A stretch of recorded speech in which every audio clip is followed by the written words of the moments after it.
લોકો મને ચૂંટીને લાવ્યા છે તે બદલ અને કાલે તૈયારીમાં સરકારશ્રીના કાલના આપેલા આદેશ પ્રમાણે આ વિસ્તાર નગરપાલિકામાં વધારવા નોટિસ સામે અમારા ગ્રામજનો સખત વિરોધ છે।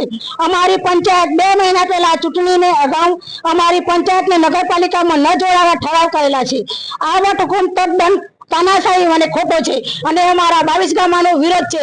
માટે અમારી સબલપુર ગ્રામ પંચાયત મને વાપસ આપો, અમારે નગરપાલિકામાં જોડાવું નથી। અને અમારા 3 વર્ષથી અમારા પંચાયતમાં કોઈ નતું કામગીરી માટે, તે કામગીરી માટે વહીવટદાર સુપેલો હતો। 3 વર્ષથી કોઈ કામગીરી થઈ નથી। પબ્લિકોની માંગ હતી કે આ અમારા કામો કરો, તે અમે જે ચૂંટીને આવ્યા તે વખતે અમે પબ્લિકના વાયદા લીધેલા છે, તે વાયદા અમે 2 મહિનામાં કેવી રીતે પૂરા કરીએ? અને 2 મહિનાની અંદર એમને જો ચૂંટણી કરવી હોત તો અમને નોટિસ આપવી પડે। ક્યારે નોટિસ આપી? કશું નથી આપ્યું અમને। ડાયરેક્ટ અમને એમ કહેવામાં આવ્યું છે કે તમે અમારા નગરપાલિકા કબજો લેવા આવ્યા છે। આ તાનાશાહી તો અમને મંજૂર નથી। 22 ગામનો અમારો વિરોધ છે।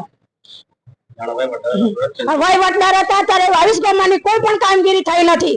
22 ગામમાં એટલી ગંદકી છે કે તમારા હાલ જો હોય તો કલેક્ટર મારા જોડે આવી અને હું બતાવવા તૈયાર છું ગામોની હકીકત। નગરપાલિકામાંથી પાછી પંચાયત આપવામાં નહીં આવે તો આગામી સમયમાં શું હશે તમારા પગલે?